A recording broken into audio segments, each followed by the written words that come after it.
Jamie Dornan didn't frame it as a revelation, but the words landed like one anyway. Saying that Dakota Johnson was never just a co-star immediately disrupted years of careful language and practiced neutrality. It wasn't dramatic, and it wasn't emotional, which made it more unsettling. The phrase suggested depth without definition, and that ambiguity is what made people pause. For a long time, the public narrative surrounding Jamie and Dakota was stable and repeatable. They were colleagues who shared intense chemistry on screen and mutual respect off it. Interviews followed that structure so consistently that it became unquestioned truth. Anything beyond that was labeled projection or fantasy. Yet the repetition itself raised quiet doubts. When a story has to be reinforced again and again, it often means it's doing defensive work. Jamie's answers, while polite and controlled, sometimes felt overly precise. He spoke as if navigating something fragile rather than dismissing something false. Dakota's role in that narrative was equally restrained. She rarely contradicted assumptions outright, but she didn't encourage them either. Her calm demeanor, paired with selective openness, created a space where interpretation could grow without confirmation. Silence, in her case, functioned as a buffer rather than an absence. Over time, small moments began to stand out more than the official explanations.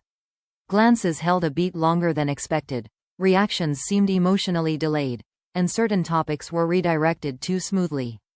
None of it was enough to form a clear accusation. But together, they suggested a dynamic that didn't end when filming wrapped. What made Jamie's later wording so jarring was how it reframed those moments. Never just a co-star implies continuity, not intensity alone.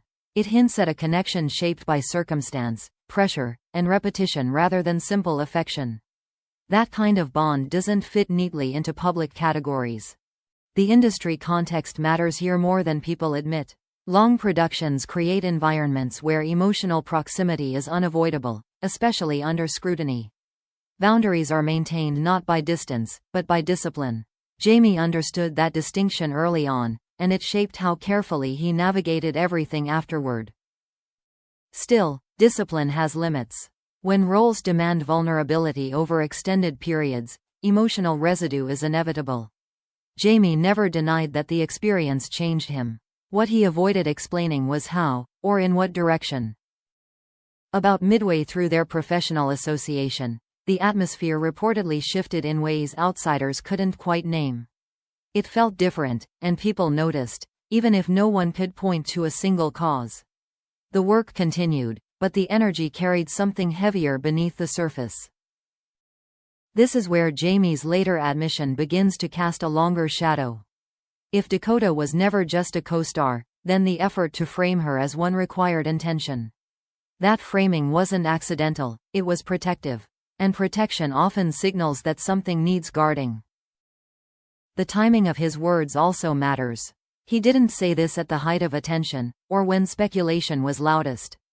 He said it later, when the stakes were quieter but the weight had accumulated. That choice suggests reflection rather than impulse. Importantly, Jamie stopped short of defining what Dakota actually was to him. He didn't offer labels, emotional explanations, or clarifications. The omission felt deliberate, as if naming it would collapse the balance he'd spent years maintaining. What wasn't said became the center of attention. Because if Dakota was never just a co-star, then the years of controlled messaging weren't about denying rumor. They were about containing reality. And that raises an unavoidable question as this story continues. What kind of connection requires that much silence to survive? What Jamie seemed to acknowledge, without spelling it out, was that the label, co-star, had been doing far more work than anyone realized. It wasn't a denial of feeling, nor a confirmation of romance. It was a boundary word, chosen because it was safe. And once that word cracked, everything around it felt less stable. From that point on, Dakota's position in the story looks different. She wasn't simply a collaborator who shared scenes and press junkets. She was someone embedded in a long stretch of emotional intensity, repetition, and mutual reliance. That kind of proximity creates a bond that doesn't fit neatly into professional categories, even when everyone involved insists on keeping it there. Jamie's later interviews reflect that tension. He speaks carefully, often circling ideas rather than naming them, as if precision could still protect something fragile. When asked directly, he redirects to respect and professionalism, but the pauses linger. Those pauses suggest an awareness that some truths lose their shape once spoken plainly. This careful distance didn't emerge by accident. It developed as a response to consequence. Acknowledging more would have demanded explanations he wasn't prepared to give, not just to the public, but to people in his private life. Silence became a strategy rather than an absence. Here's where the story quietly turns again. What if the confession isn't about revealing a hidden relationship, but about admitting that the boundary itself was never as solid as it appeared? What if, never just a co-star, is less about crossing a line and more about realizing the line was always moving? That possibility reframes everything that came before it. If that's true, then the years of restraint take on a different meaning. They weren't about secrecy alone, but about control. Managing how something is perceived can feel easier than confronting what it actually is. Over time, that management becomes a burden, one that surfaces in language before it surfaces in action. For Dakota, existing within that undefined space would have carried its own cost. Being important without being acknowledged is a complicated position. It requires emotional discipline and a willingness to accept ambiguity as the price of stability. That kind of role rarely comes with recognition, only expectation. Public reaction to Jamie's words revealed how much people wanted simplicity. Fans searched for confirmation of romance or denial of it, missing the nuance in between. But the statement resists that binary. It doesn't offer a story people can easily take sides on. Emotionally, the weight of the confession lies in what it admits indirectly.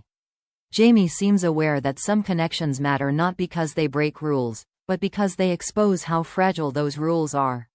Naming that truth late doesn't resolve it, it only brings it into focus. As the attention fades, what remains is the unresolved tension between honesty and preservation. Jamie's words open a door but stop short of stepping through it. That hesitation feels intentional, shaped by years of choosing caution over clarity. In the end, saying Dakota was never just a co-star doesn't tell us what she was. It tells us that the story people believed was incomplete by design. And it leaves one lingering question that refuses to settle. When someone finally admits a connection was deeper than allowed, are they revealing the past, or acknowledging something they're still trying to contain?